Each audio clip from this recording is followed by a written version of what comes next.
Hello, everyone. My name is Ryan Cam, and welcome back to my road to Mission Impossible: The Final Reckoning, where I'm covering every Mission Impossible movie up to The Final Reckoning, coming to theaters this weekend, actually. I've already covered everything up to Ghost Protocol, playlist link in the eye in the right-hand corner. But for now, it's time to get into the one that everyone touts as their absolute favorite. It's Mission Impossible: Rogue Nation. This was released in 2015. It was directed by Christopher McQuarrie, a man who has pretty much become synonymous with this series outside of Tom Cruise.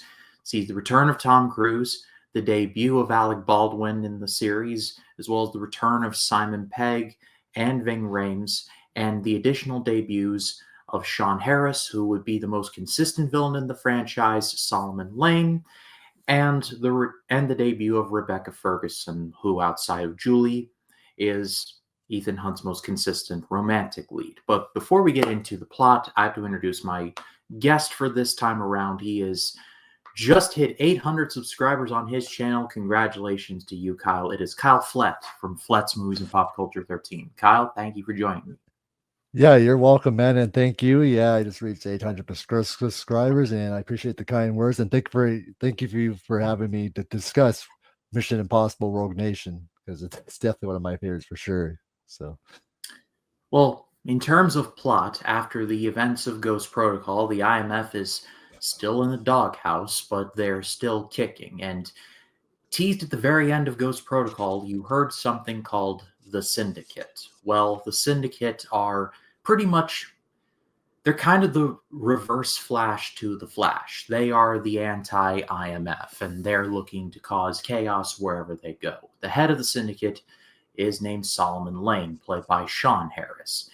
And to make a long story short, they're trying to get their hands on some very important things and government secrets contained in a red box, which is a thing. It's like a hard drive on steroids, and it's up to the IMF to keep it all safe from the syndicate. If you were to ask the normal person what their favorite Mission Impossible movie is, their answer would probably be this one. My personal favorite is Ghost Protocol, but that being said, though, this is still an excellent movie by all accounts. I agree. I think, like I said, Ghost Protocol set the bar high. This one, I think, it even improved on it and did some amazing stuff. I love the plot, and even had some new characters I think fit well with the rest of the series that goes on. Rebecca Ferguson is amazing, and even Alec Baldwin was a great addition to the series, and they really even went the stunts even higher with this. So there's this one favorite stunt that I think is on the poster of this movie that I think I really enjoy. So I was actually going to bring up the plane next, but that's a perfect transition. I mean, literally, the first scene in the movie, Tom Cruise hangs off of a plane, like an yeah, actual plane. This is not CGI. Tom Cruise said, that plane looks nice. It'd be a shame if I hung off the side of it, which he actually ended up doing. It's unironically a really funny moment because you just hear the panic in Ethan Hunt's voice, like, open the door, Benji, open the door. And then when Benji opens the hangar door, the one in the back, and he's like, that's the wrong door, that's the wrong door. And Brandt is like, Benji, you opened the wrong door. And Open the door! Yeah, okay. You open that door right now! Yeah, I'm trying. That's the wrong door! Benji, not that door, the other door. poor Benji, he's trying to open this door while Ethan Hunt's hanging on for dear life as this plane is flying around. And then it ends with Ethan flying out of the plane and setting off a bomb. That's the yeah, first scene, folks. If you were worried that they weren't going to top Burj Khalifa, they did it on the first scene. Just incredible yeah. stuff. I think it's one of the best openings to a Mission Impossible, and it's his facial expression tells that whole entire scene while he's hanging on to the side of it. It was what a way to open it, and then it just went amazing from there throughout the whole movie till the end. Yeah, and like I mentioned, and I mentioned this in the Mission Impossible 3 review, that movie was a bit of a transition period between the Mission Impossible of old and the Mission Impossible of new. Ghost Protocol set up some things. However, Rogue Nation pretty much categorized and set in stone the formula for Mission Impossible going forward. Tom Cruise is main, but the IMF remains pretty much the same going forward. Like like there are some additions made here and there, but they're mostly like one and dones. Like I think the most recent addition might just be like maybe the villains. Like we got Henry Cavill in Fallout, and we got the villain in Dead Reckoning. So there are some changes, but the main core ideals are set in stone. It's gone from a let's let a director riff on the premise to very controlled, very much this is the idea of what these movies are going forward. For sure. And I think, Christopher, making his debut directing a Mission Impossible film, and he directs the rest of the series, correct? Right? Yeah. So, and he did an amazing debut with, directing Mission Impossible in this, and he did amazing stuff from here. But I think he really changed up the ante what a Mission Impossible film should be. And I think he did a great job as director for this. In terms of side characters, like there's just some great players here. Simon Pegg gets more of a role, which the Shaun of the Dead fan in me just absolutely loves. But then you got the debut of Rebecca Ferguson, who remains a consistent part of the series going forward. Not only is she just gorgeous, but she also has a pretty sizable plot going on. She's trying to deal with MI6. MI6 is not really letting her do her thing. She's undercover with the syndicate, but she's also dealing with IMF. So it could have just been like a Thandie Newton situation where she's just there to be the eye candy. But no, she actually looks the part, but also does the part too. And the dynamic between her and Ethan is just so fun to watch. The Austria stuff alone is worth watching just by itself. Yeah, I think she was an awesome addition, and I think she's a really badass character, very well written, and her chemistry with Tom Cruise I think, is top notch in this movie, and it shows it through the whole series in this movie. But they're really good. She was perfect casted. I thought no one else could play this role. So no. And speaking of Simon Pegg, he gets a lot more to do here. His role gets bigger as these movies go on, and here he gets the most to do, including a scene that I think gets pretty well slept on, where he's kidnapped by Solomon Lane and basically made to be the pawn in like the whole negotiation thing. He's sitting on a bomb in the middle of a restaurant, and you could just tell he is going through it, but he cannot let on that he is like just going through it. And just Simon Pegg is known for the Cornetto trilogy, and like that's it. But I think he's a better actor than people give him credit for, and just show people this if you want more proof of that. And this movie, I think, really shows his talent and what he could do for this movie, what he could do as an actor and performer, and he really shows it, gives it his all in this movie. Correct me if I'm wrong, Ryan.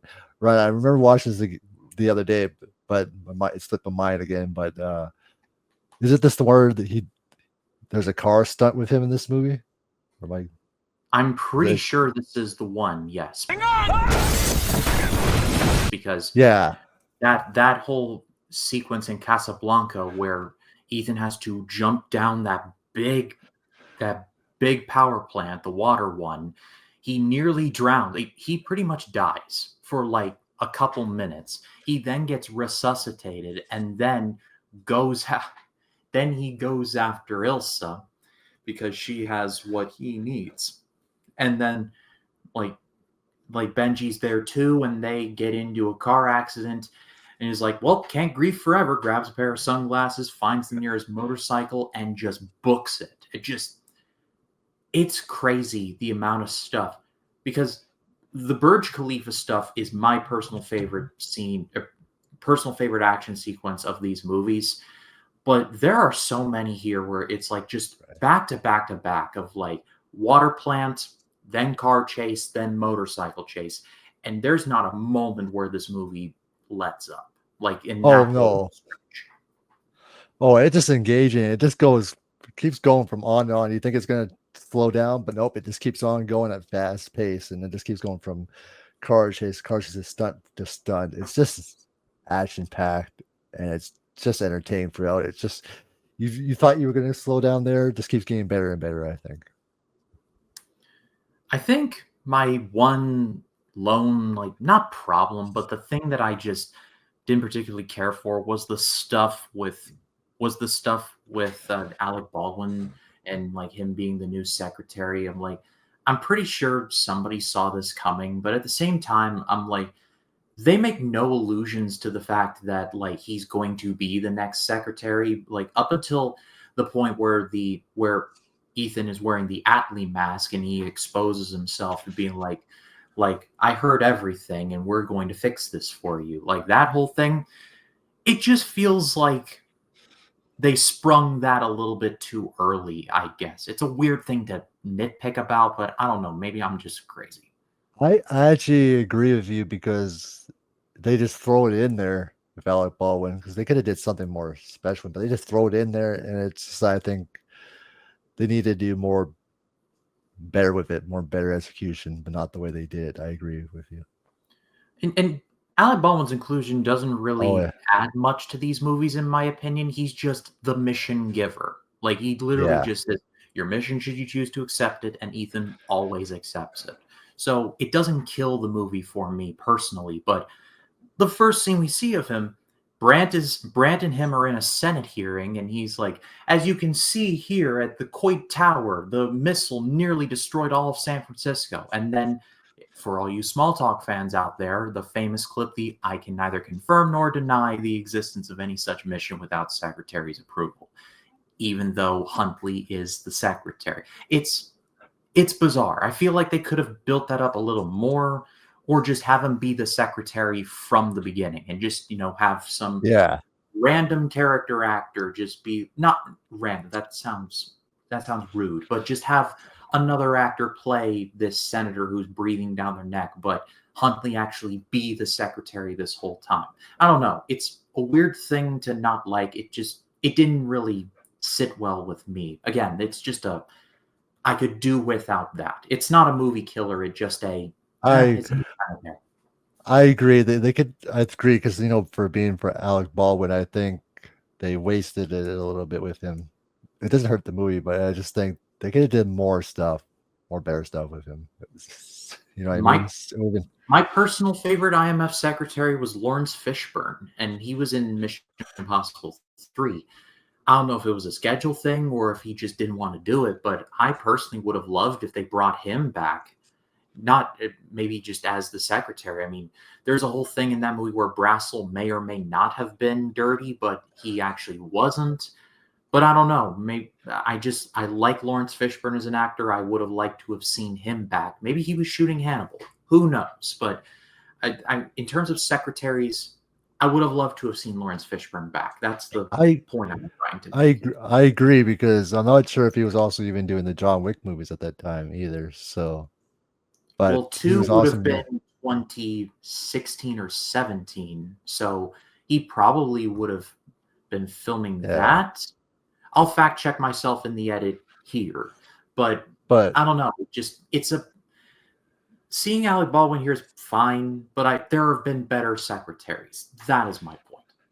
yeah, for sure, I agree. I agree. I think because Lawrence Fishburne is badass and John Wick, so I think he would have been a badass secretary if they would continue to do that role with him. I mean, Fishburne was worth the paycheck for the John Wick series just for the opening of John Wick 4, where he has the suit and like John Wick's just punching that board and punching that board. Yeah. And he's like, "You ready, John?" And John's like, "Yeah," just phenomenal stuff. But It's just his presence is just remarkable. Yeah. Everything that he does. So like, he's Morpheus, for goodness sake. Like, come on. yeah, Matrix. So that's my one real thing that I didn't care for in the movie. And even then, it's like it's fine, but I could do without it. The rest of this movie is just it's everything you could want with Mission Impossible. Like, it's action packed. It can be a little sad at times. It's dramatic. It's funny at times too, like in the Vienna Opera House where Ethan's facing down the one goon and Benji's like trying to help him, but he's not helping, and like the set pieces are moving, and Ethan's like, "Oh, you gotta be kidding me!" And he's like being led right back up to the goon he tried to escape. I thought that was great. Oh, I think there's some really cool camera work in this movie. A lot of the set pieces are just remarkable, especially some of the camera work that they do, and props for doing those stunts. Another scene that I feel like doesn't get talked about nearly enough is the scene where Huntley and Attlee, the head of MI6, are like are pressuring the prime minister about the red box. And Tom Hollander, shout out to him, he plays the prime minister here, and he basically lays out what it all is, and then Huntley has that whole monologue of like Ethan Hunt is the living embodiment of will itself. And then just the moment where Ethan tears off the mask and be like, huh, funny you couldn't say that to my face. I love that scene so much. I mean, Tom Cruise produced this movie, so I'm sure he had a hand in that monologue getting squeezed in there, but I don't care. I loved it. It's one of my favorite monologues in a movie, especially in a Tom Cruise movie, and the way it transitions to him, what you just said, it's pretty cool, and I think it's a And then badass scene too. Huntley freaks out and he says, "You just set back UK relations to the time of the revolution." And Ethan Hunt's like, "Well, we can fix that." And he and Brandt just go ahead and fix it with that not truth serum, but like the serum that like leads you on and being like, you were in a car down by the river. Yes, I was down in a car down by the river. Yeah, that whole thing. And basically resetting and clearing the IMF's debts, if you will. And like to the point where the prime minister's like, "Oh yes, very grateful." Like I just like that part was just really cool. Yeah, I think we can agree there's some really this is some of the best Ethan Hunt's line in this movie. There's so many really good lines from all the characters, I think, for most part. So and some really funny moments as well. One thing I did want to bring up before we close things out is Solomon Lane. I feel like, and I said in the 3 review, it's Owen Davian, Solomon Lane, and the rest. And he's comfortably the second best Mission Impossible villain. Not only does he get this movie, but he gets technically Fallout if you want to be generous about it. It's more of like a tag team of villains between him and John Lark, but he gets to shine here. And I think he did a great job. That being I agree. It's one of my favorite roles that he's done, and he was a perfect villain for this movie and one of my favorite villains of the Mission Impossible franchise. So he was top notch in this as well. Well, for me, on my scale, I'm giving this an amazing grade. Ghost Protocol is still my favorite, but if this is your favorite Mission Impossible movie, then you have my absolute blessing and you have excellent taste, because this movie is just a slam dunk, and make no mistake. This is the one, like I said, that pretty much set the blueprint for the movies going forward. Fallout does more of this, and Dead Reckoning does more of this as well. It sets the status quo for the series all the way up to Final Reckoning. And for better or worse, that is where we are with Final Reckoning. If this movie doesn't happen, Fallout and Dead Reckoning and Final Reckoning doesn't happen. Or if they do happen, they're very different. I agree. It's definitely one of my favorites of this year. Is maybe my number one. And it's just, I think it's everything that you want from Mission Impossible movie, from the stunts, the action, the engagement, the performances. It's just phenomenal. Even the direction and the the camera work is just phenomenal. And Rogue Nation, just everything I want from a Mission Impossible film, and it did that. And it's just entertaining from the start to the end. And it set the tone for the rest of the series. Even higher. One thing that I did want to bring up is that it's funny that Christopher McQuarrie, up until that point in 2015, he had been a writer for years. He had started in movies and TV. He writing a little bit here and there. He's uncredited, I stress, uncredited, according to his Wikipedia, on movies like Batman and Robin and X-Men. Yes, really. And it's uncredited, so I'm just stressing that. However, it wasn't until the 2010s where his career really started to take off and where he met Tom Cruise, because he wrote Valkyrie, he wrote Jack Reacher and also directed that. He wrote Edge of Tomorrow, which that movie should not have bombed. It was phenomenal.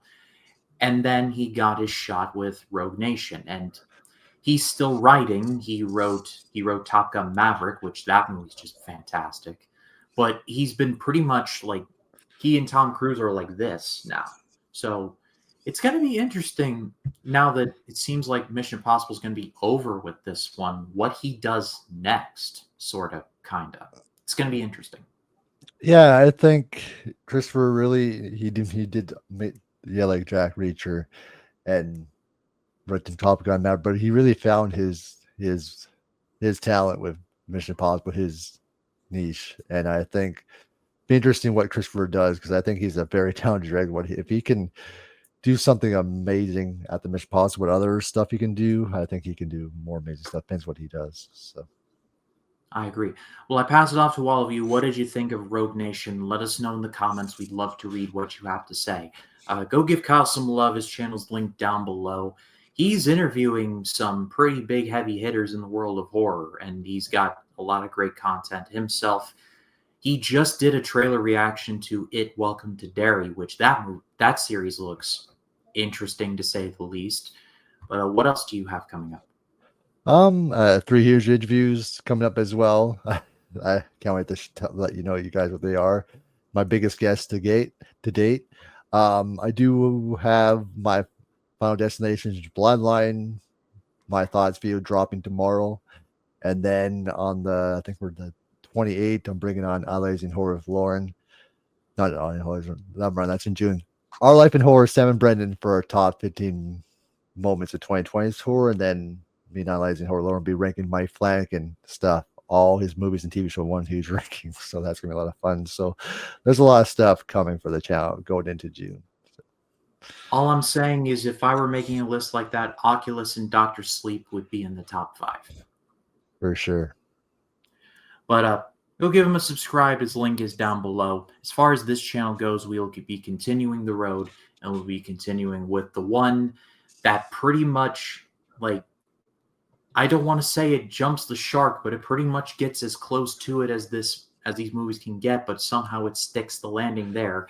It's 2018's Mission Impossible Fallout. But for Kyle, my name is Ryan Cam. We will see you all in the next one. Y'all take care.